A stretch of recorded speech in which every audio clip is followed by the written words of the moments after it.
Alright guys, in today's video I'm going to be explaining you guys about putting fuel into the tank.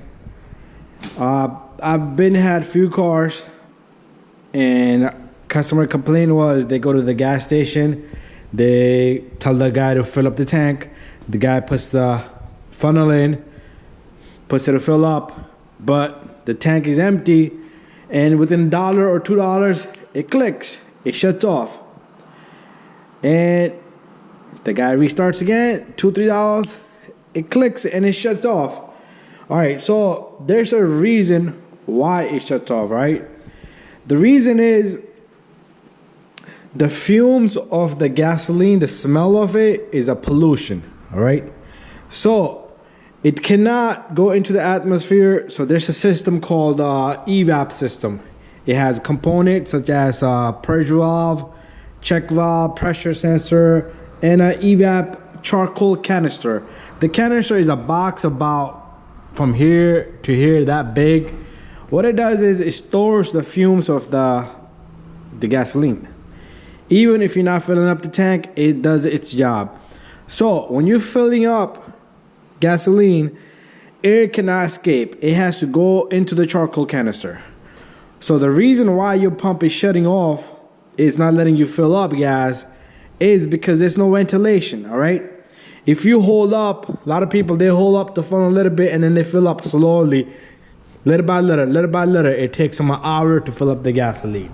All right, so today I'm gonna just explain to you a brief thing. One thing I would suggest, let's say before this happened, even if you're watching this video, never let your gas attendant fill up your tank. Once it clicks, it's full, right? I'm not talking about the problem you're having right now. I'm talking about, let's say it's a brand new car that you tell the guy to fill up the super gas.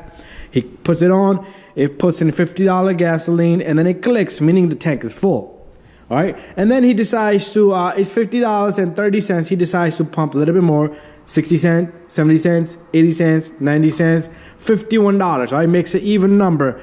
But what he's doing is he's overflowing your system internally. He's overflowing it.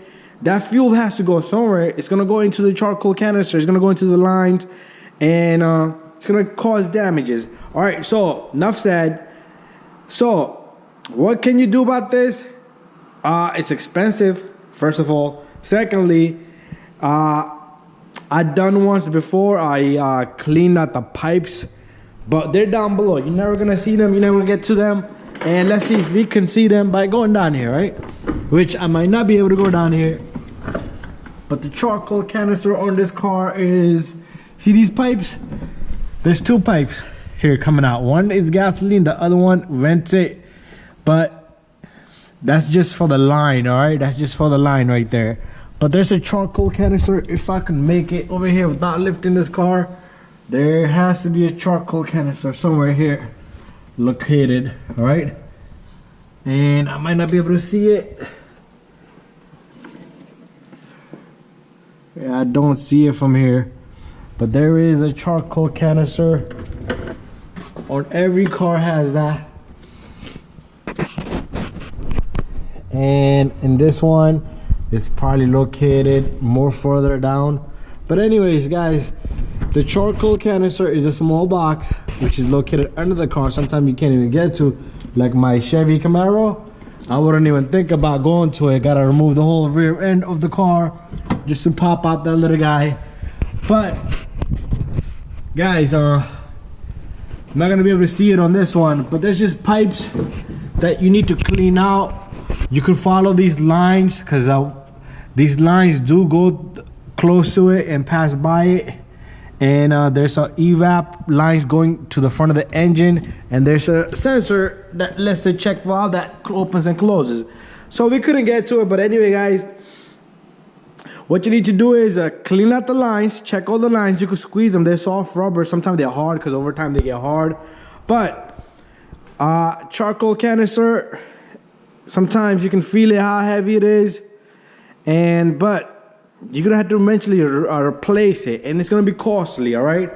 The piece itself, if you buy a good one, is gonna be no less, for this car, it's gonna be no less than $200, $250.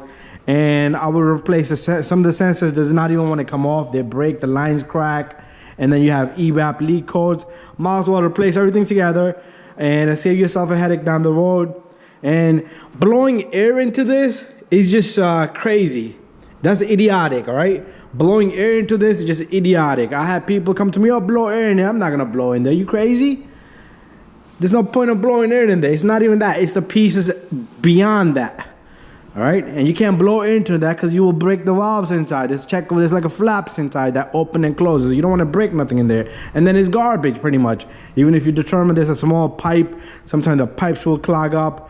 All right? Anyway, guys, thank you. Subscribe. I hope this gives you some information, what's going on with your car, even though I wasn't able to show you. But you can always Google it.